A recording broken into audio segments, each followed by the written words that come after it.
temps, je parle sur une nation, sur un royaume d'arracher d'arbres et de les détruire.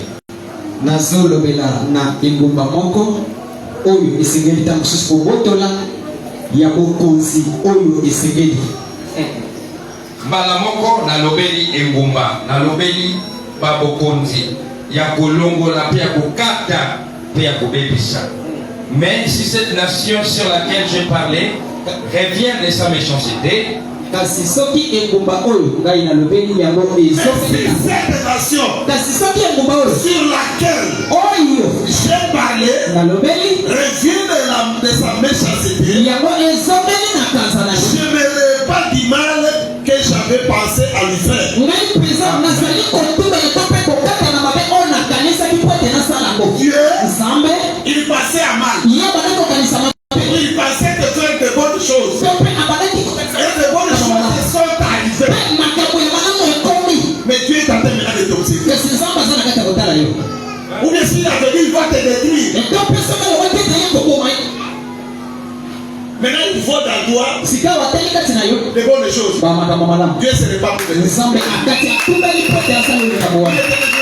ye akobomona si te kasi boyoka malamu. Et soudain, epe na oyo j'ai parlé sur une nation, nalobeli na engumba moko sur un royaume, na bokonzi moko de bâtir et de planter. mpenza ya kotonga mpe ya kolona. Mais si cette nation fait ce qui est mal à mes yeux, kasi soki engumba oyo eza mabe na miso na ngai et n'écoute pas ma voix, mpe eyoki likambo na ngai te, je n'aurais pas dit bien que j'avais l'intention de lui faire. ngai mpenza natumeli to mpe na kati na bolamu oyo ngai nakanisaki po ete nasala na engumba wana. Zambé a tomboli na balet. Si a balet a tomboli, a comme pilori. Pilori, a kotawa, abimawa, a kota boye, a kebe boye, comme yé na yé. Zambé a lobby, n'a qu'à regretter pourquoi on a fait ça. N'a qu'à regretter. Et, bilengi ya dengo yo munga boti kano.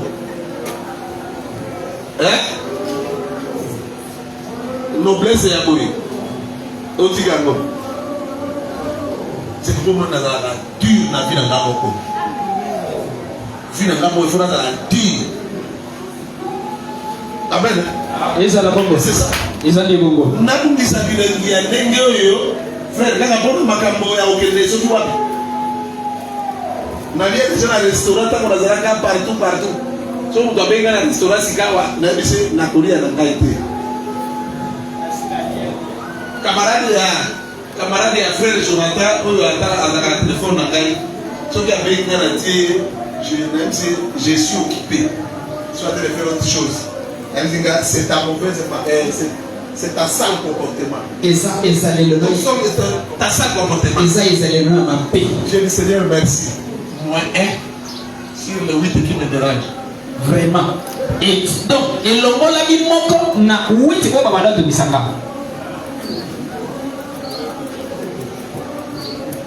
C'est moi eza moko elongolami.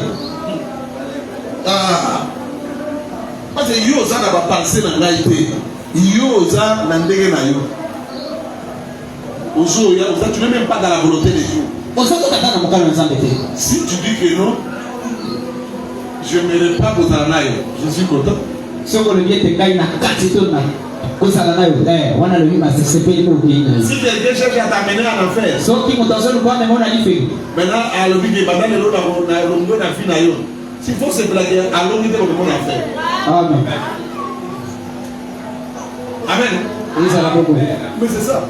bongo nayebisaki bino na ebandeli awa ke ntango oyo ozolinga ofere produire quelque chose na vie na yo, eza mpe na bato mosusu pembeni bazoluka basala nini bakitisa badestabilize yo oproduire yango te.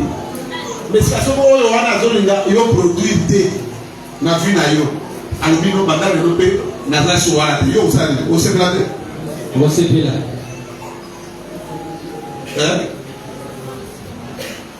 Amen. Le frère me dit un pasteur dans son église, mosaka lobi mokengeli netonga na ye il veut brûler ce qu'il voit dans sa vie. ye akokikoteya oyo ye asomona na bango na ye. Même ma reportage. Ata tubela na ngai. C'est pas seulement quand je parle chez mon père. Ezata nakai pa tata na Je vais kati. commencer à prêcher ici après de faire la reportage. Nakoba na koteya awa na sana kati akosala tubela. Vous ne savez pas ça. Oyebi yango te. Si je commets un péché, c'est une erreur, Soki nasali limbonga moko je vais venir ici. nakoki koya Je awa. dis non, je vais commettre une erreur. Na lobi ete te nauti kosala limbonga. Je ne suis pas digne de rester derrière la chair. Te na tika na simetombe. Si l'église dit papa, tu vas rester là-bas. Soki etombe lobi papa yo nde kaka kotika na wana. Le ciel dit aussi, oui, aussi. Wana lola pe lobi mara moko ye nde kaka kotika wana. Vous ne connaissez pas ça? Oyebi yango te. C'est ça. Yango wana nde mosakola lobi bongo. Et il y a le pasteur qui va attendre celui qui est à Malukura. Eza na mokengeli moko oyo papa atakeli biso bongo aza na malukuna. Il avait un problème de sa femme. Ye azalaki na likambo na mwasi na ye. Sa femme avait une poussière que son père lui avait laissée. Mwasi na ye azalaki na putulu moko oyo papa ne atikelaki ye. Si c'était pour garder leur famille, moi je ne connais pas. Ezalaki mbala mosusu soki ezalaki mpona kobatela libota na bango na yebi te. Les pasteurs du message ont dit non, voilà, il faut qu'on dise à la femme de laisser la poussière là. Bakendeli ya sango balobi te esengeli koloba na mwana mwasi ete batika putulu wana. On a essayé de parler avec cette femme là à tout moment, voilà, il faut laisser. Bameki kosolola na mwana mwasi wana na ngonga nyonso tali esengeli otika esengeli otika. Elle a dit bon, c'est difficile de laisser. Ye alobi te nga eza pasi po ete natika yango. Mais comment la femme de pasteur doit avoir une poussière à la maison de pasteur? Kasi ndenge nini mwasi ya mokengeli akoki kozala na putulu na ndako ya mokengeli. On lui parle de laisser les filles. Bazoyebisa ye atika azoboya. On a chassé la femme parce que ça n'avait pas moyen. Na bongo babengani mwasi mpo esibaki te. On a quand les pasteurs de message sont venus me voir aussi, bon, il faut qu'on parle. Sika ata bakengeli ya sango baye komonanga te etala esengeli tokende. Mais l'homme n'était pas lié avec la femme. Na lobi ete te mobali ye akangamaki na mwasi te. C'est la femme qui est liée. Eza nde mwasi nde akangama na mobali. Comme elle est partie, lokola akei cherchons maintenant une autre femme pour donner au pasteur. toluka sika mwasi mosusu mpo topesa na mokengeli. Donc les gens non, comment tu vas dire? Je dis mais non. Bato balobi sika ndenge nini yo koloba lobi te te tala likambo ndenge ezali. Ici dans le message. otanga na kati ya sango. Quel est le message à ce propos? Nini sango elobi na likambo ya bongo. C'est la femme qui va rester comme ça jusqu'à ce que le pasteur va mourir. Eza mwasi nde akotikala bongo kino ete mokengeli akokufa. Mais le pasteur doit se marier. Kasi mokengeli ye akobala na ye. Amen. Yeza na bongo. À moins que nous mettons la main sur la femme pour lui certainement parler, tout ce que tu vas faire, il n'y a pas de péché, il n'y a pas d'erreur. C'est alors que la femme peut partir de prendre un autre. lobaka na soki tomani maboko na moto ya mwasi tolobi ete esili kokangamiza lisusu te ata ndenge okei wana soki okei kozwa mobali mosusu yango ezali bongo soki te wana po biblia epesi biso mokonzi wana C'est que nous fermerons aussi. oyo tokokanga awa yango mpe nde kokangama na lola Tout ce que nous souffrirons ici nyonso tokofongola sera ouvert aussi. yango mpe nde kozala kofongama na lola Amen. yezala bongo Mais le pasteur est resté comme ça. sika mokengeli atika liboso Notre fidèles sont partis parce que la femme était partie. epenza bandimi mosusu bakei mpo mwasi mpe akendaki Je vais aller prêcher cette image ici là-bas. nakokende koteya kuna na mokolo na itonga wana mokolo ino Mais il faut te marier. nakoyebisa esengeli obala Non, non. Je lui ai dit qu'il faut te marier. nayebisi ye esengeli obala Il a fait plus de 2 ans, il est seul. ye asali ata mibu mibali atikali azali On moko fait pour l'attention. esengeli kosala keba makasi Là, il s'est satisfait. sikawa Comment il s'est satisfait? ndenge nini azomisepelisa Parce qu'il est déjà bien. mpo asi yakomi mokolo Donc je n'ai pas de l'argent. owona eza na mbongo te Je vais vous bien. nayebisi yaka Je prends là où moi j'ai gagné 780 $. nazwi esiko nga na badoswa motambo yango papa atangeli biso J'ai dit toi tu entres là-bas. nalobi ete yo okota wana On va me donner l'argent là-bas. bakopesa mbongo wana Tu vas t'organiser pendant 4 ou 5 mois, mais là tu vas prendre une femme. yo okomibongisa komilingela wana esika nde okozwa mwasi mosusu Elle est partie chercher une femme, le message, et la femme là est sortie de Tika. Quand le chapeau est revenu ici.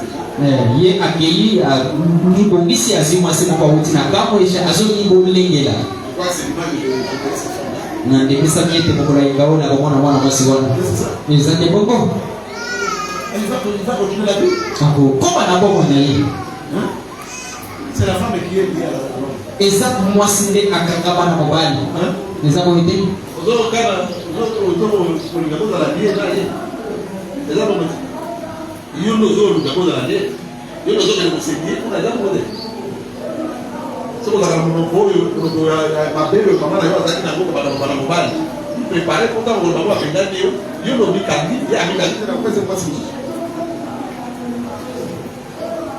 mwana akoma monoko lokola mama na yo ndenge aza kofinga papa na bango nde ayeni yango na libala aye po afinga mwana na ngai bapendani yo na libala okei olie etikali me ye azala te azwi mosusu yo otikali nde wana ozozela soki akofi te okozwa te obi oye osambeli oye kosala te koluka mama na mosusu mwana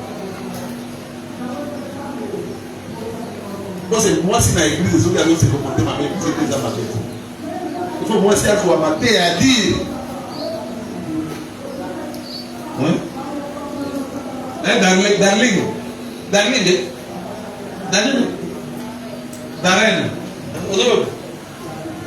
comment la mise au hasard la mise au hasard la parole la mise dans l'hôtel le mot de ma cale vous bien comme la mise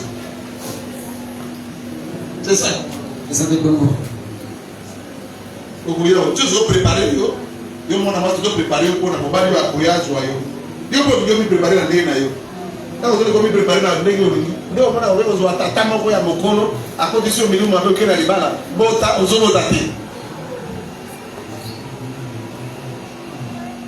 bota ozo mais di kambo c'est pas c'est une côté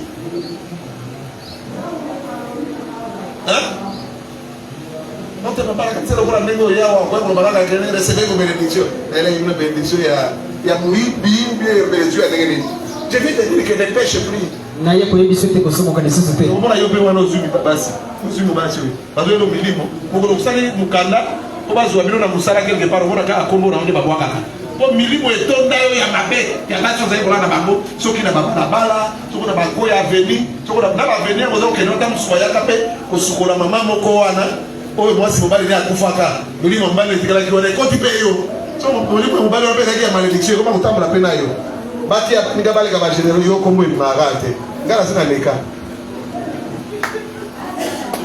amen mais c'est ça amen et là tayo on se la ka bana ba tuna bakwe kwa wana zote ma yo za kwe nani atele magawana tamzu zabu lwa persona yala hoteli mawana tamo yo la liganze to ya la kawana zabu wana continue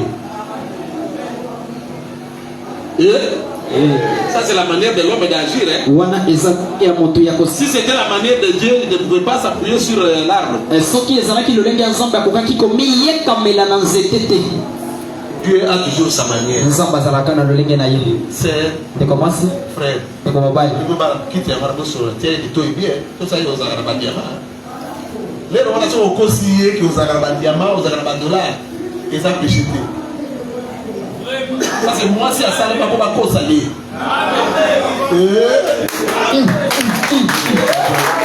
il est tonnerre ça c'est son tonnerre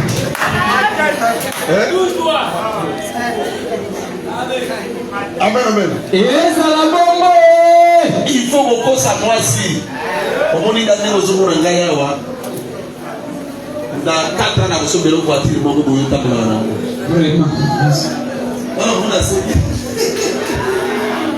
wala yona motema mimi nazui gelei amen ezala bongo c'est ça ezali bongo tango akomi na ndako pemeli ilagani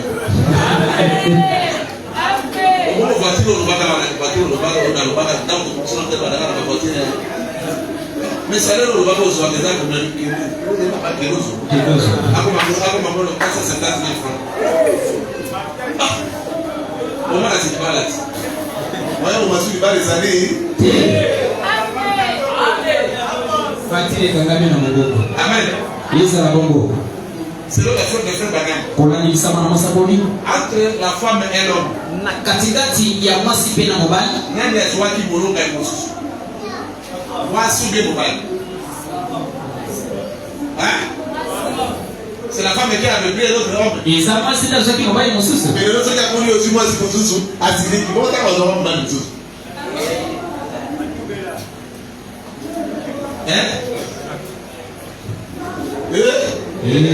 ça c'est le message du frère Bagam Oh, isa sango ya masakoli ya wonebe. Vous lisez vraiment les problèmes. Botaka kameza masakoli. La manière de Dieu d'agir. Lolenge ya nzambe ya Je vais vous dire quelque chose pour terminer. tuzotangelo kwa kupona kusilisa. Je suis obligé de vous libérer à 12h30. Na tilisa miete natika bino na 12h30. 1 Chronique 13. 1 Chronique 13. Amen, amen. Isa la Congo. 1 Chronique 13. 1 Chronique 13. Je vais commencer par le verset 1. Tokobanda na matalatela liboso. David était conseil avec les chefs de milliers et des centaines avec tous les princes. Daudi ye asalaki liyangali ya kopesa ya batori na bakonzi ya kati ya ngomba. Et David dit à toute l'assemblée d'Israël, Pe Daudi alobile tuna kobimba Israela. si vous les trouvez bons, Soki bomoni yango balance. si cela vient de l'Éternel, Pe soki aboluti na Nzambe. notre Dieu, Nzambe na biso. envoya de tous côtés vers nous nos frères qui restent dans tout le contre d'Israël. Otinda na ba ndeko na biso ko bazana ba province na ba mboka na suka ya ba ndeko ya mboka na biso. Et aussi vers les sacrificateurs et les lévites dans les villes où sont leurs lieux, afin qu'ils se réunissent à nous.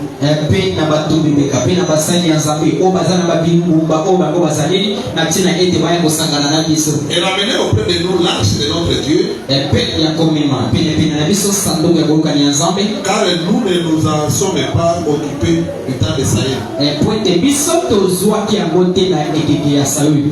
Toute l'assemblée décida de faire ainsi car la chose parut convenable à tout le peuple. Libota nyonso bango bazwi mokano mpe bamoni ete yango ezalaki malamu mpo libota nyonso mobima bango mpe basepelaki na yango mpe bamonaki yango ete eza malamu.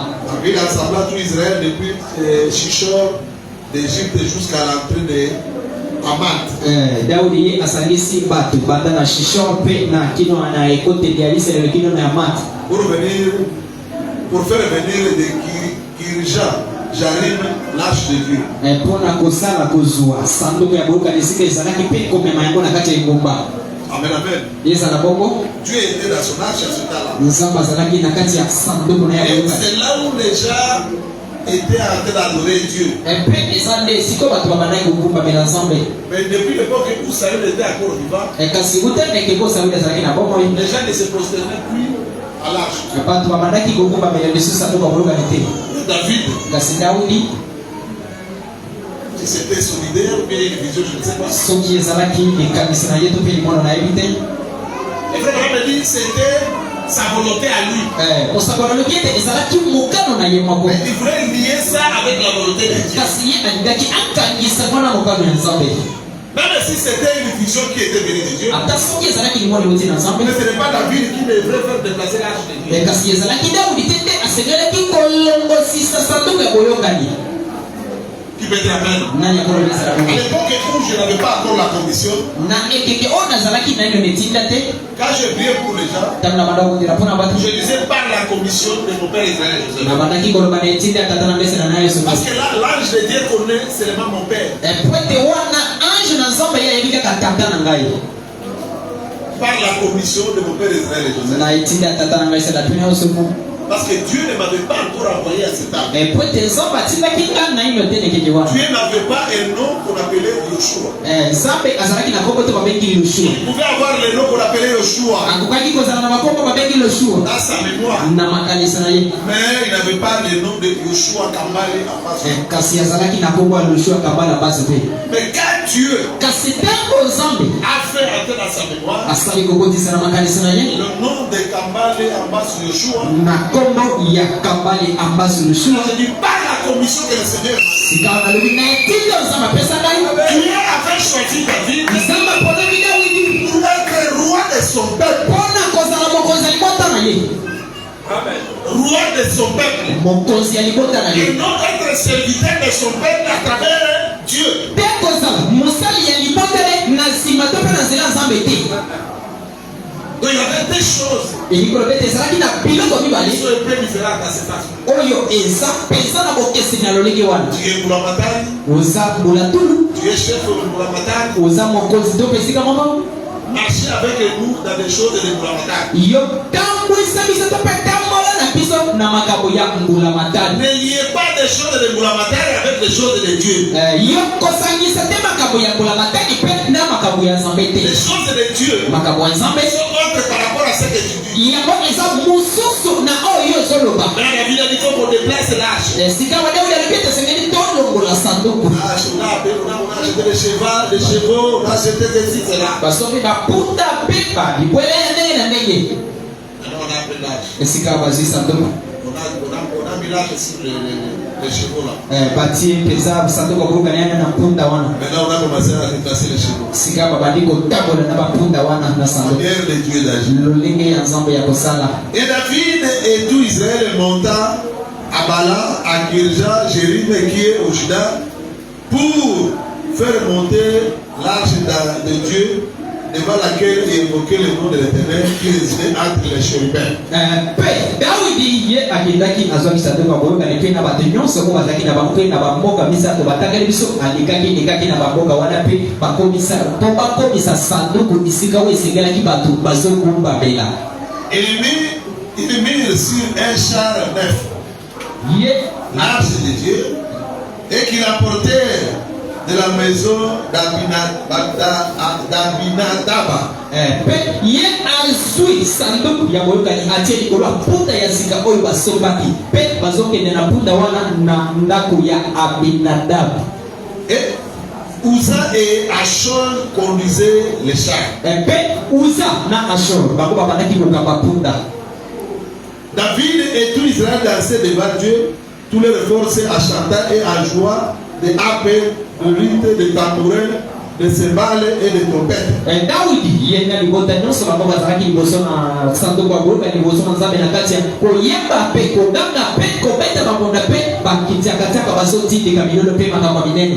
Lorsqu'il fut arrivé à l'heure de Kijo, ntango bakomaki na ngonga ya Kijo, Uza attendit la main pour saisir l'arche parce que le bœuf la faisait pencher. Ntango bakomi esika moko Uza ye atie loboko po ete asimba sanduku ya boyokani po ete mpunda wana atepaki po ete sanduku ya boyokani wana ekweya. La colère de l'Éternel s'enflamma contre Uza et l'Éternel la frappa parce qu'il avait étendu la main sur l'arche. Uza mourut là devant Dieu. Kanga na Nzambe yango etelemi mpe emati kontra Uza mpe Nzambe akiti mpe abeti Uza mbala moko mpe Uza akufi mbala moko mpo ye alibaki atombola loboko po atia simbisi na sanduku ya boyokani mpo ekweya te. La manière de Dieu d'agir. Lolenge ya Nzambe ya kosala. Où était le problème de Uza dans ça? Likambo ya Uza ezalaki wapi na kati ya likambo wana? L'arche allait tomber. Sanduku ya boyokani elingaki ekweya. Uza attendait la main pour que ça ne puisse pas tomber. Uza ye atikaka loboko boye po sanduku ya boyokani yango ekweya te. Où est le problème de Uza là? Ndeko ese likambo ya Uza wana ezalaki wapi ya mabe? C'est Uza qui a fait déplacer ça. Mpeza eza Uza ye nde moto alongolaki sanduku ya boyokani. Ma soeur. Ndeko nanga mwasi. Ndeko nanga mwasi. Yo ukwea na basali ya Nzambe. Yo ukwea na basali ya Nzambe. Si masimu wala tambe. Nzambe akumomande yo na place na bango. David ayebaki bien que arche wana bamemaka mona mwa na mapenga ya banani basacrificateur abengi bango te azwi nde yo Uza amemi yango mpe amoni ebandi kokweya paster na biso alaki posa mwasi nabima kaka na ye okozwa malédiction na bomwana nyonso yakomoni bozokende libano ozomota te kokamisaka ta makanisi ya pamba te paster na biso évangéliste na biso wana évangéliste ako kokanisi na ye wana azali na mwasi na ye wana aza na fiancé na ye ata okuti bango na butu bavandi na bango na poetare moko boye o papa namona bango bavandi ayo ezali église eseyibaki kumbale bavandaka mabende atia maboko na libele soki atia maboko na libele kaka maboko boni basi baautorize bino oza polisi nanga natika yo osimboye bango service ane oza service ane bofuyaka ye Uza qu'est-ce que Uza avait fait?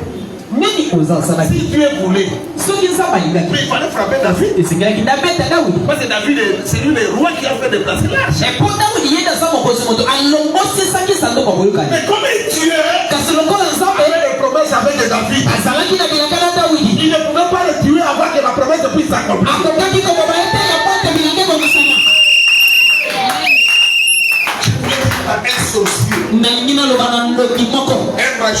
Moïse soloka moko. Ou un parent. Tope moboti moko. Il est habitué de maudire ses enfants. Oya mesana kolakela bana na ye. Ta malédiction Bila mabe na yo. n'a pas d'effet. Ezana misala tepe misala melote. La promesse de Dieu. Wote la kana zambe.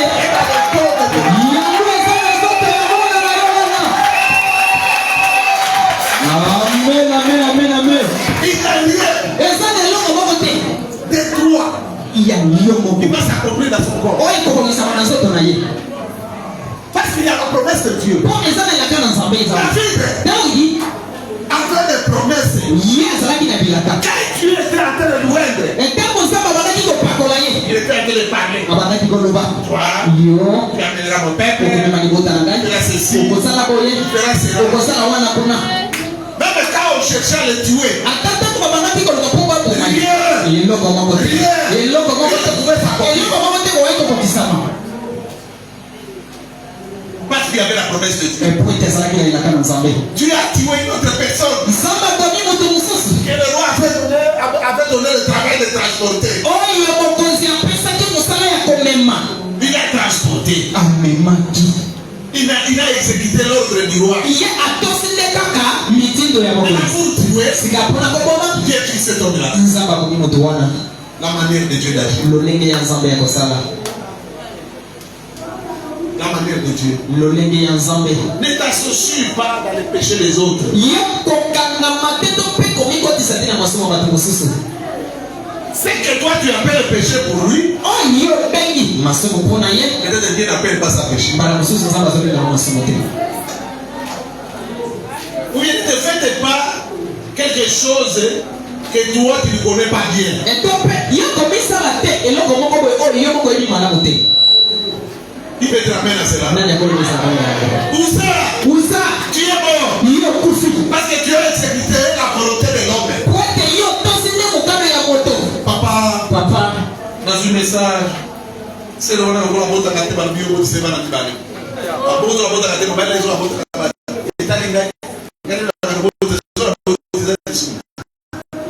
et c'est pour Azana Moana, mais dans mon nation. Qui a volonté à Zambé pour que ça m'a dit que nous avons dit n'a pas monté, n'a pas dit comme un paca. Alors on a un ayane au baba lokola, on a déjà eu au col ça y est. So on doit monter la maternité pour faire la pratique.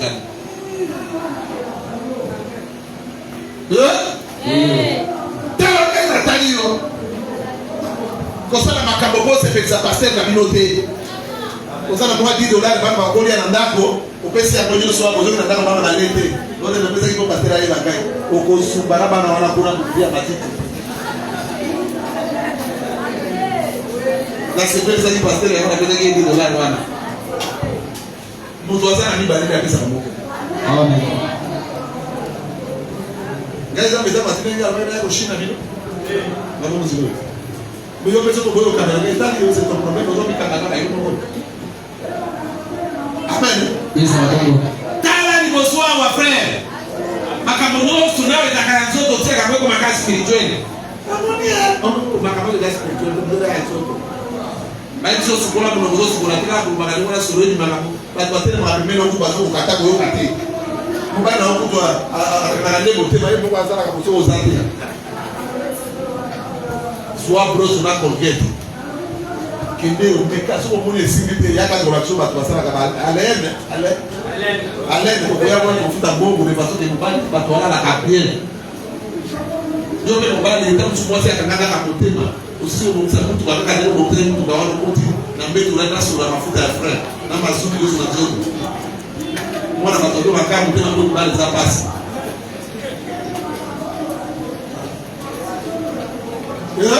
Why is that spiritual guy for being a money?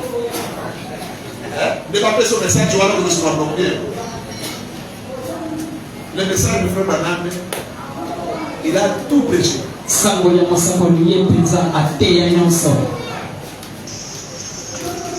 Kala moto bososo, ay ko na papa, dama ni mo tere ki wana. O pe ganga yi so yutaki, ndeko yutaki wala ndeko yutaki yango. Si vous avez la chaîne de l'embaki, pour les gens qui ont fait la promotion de l'embaki. Là, on a sauté, ils ont prévu, ils ont fait la façon de faire. C'est moi. C'est ça.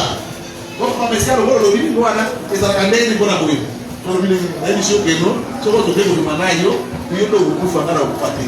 Mais pour y avoir été bon, il y a des gens qui ont fait na moi, il y a des gens qui ont fait des gens qui ont fait des gens qui ont fait des gens qui ont fait des gens qui ont fait des gens après si on a les gens qui ont fait des gens après si on a les gens qui ont fait des gens qui ont fait si on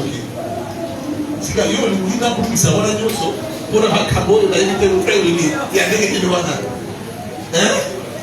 ah tu vas dire ni kama ni nangai ndio nani tika ngai ko yo ndio bongisa ngai to bongisa ngai mwana ukakuba kama deja mdeseme primaire oh kema kwa mwana sasa mati deja na deuxième primaire yo zo kaka uzo kwezi na primaire bwana yuko sipate amen yesa na bongo mon frère ndeko na on a déjà avancé sombi oso pusani yo kendani boso pako avancé songo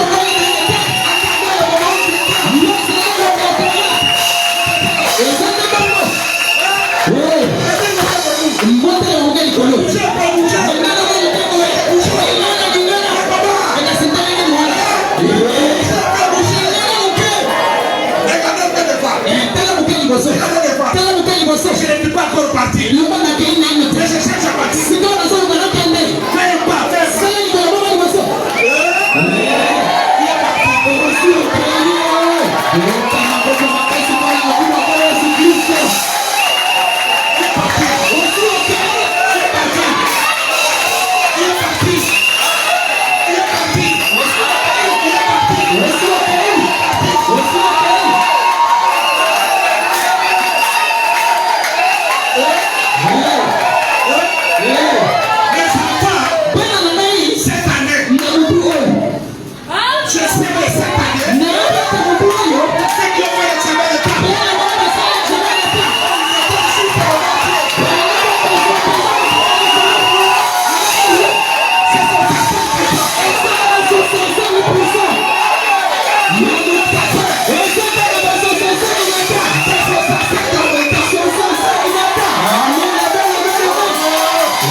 C'est Dieu-là. Disposez vraiment ton cœur. Disposez ton cœur. Il y a une promesse que Dieu t'avait donnée. Il m'a dit de faire que ça s'accomplit. Mais je n'aime pas. Ne courez pas. N'agissez pas. Laissez Dieu. Commencez à marcher avec toi. Laissez Dieu t'amener à l'accomplissement.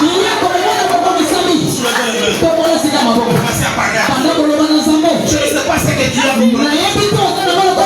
Mais si tu n'as pas de promesses, il y a des promesses dans la Bible. Il y a des promesses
Umata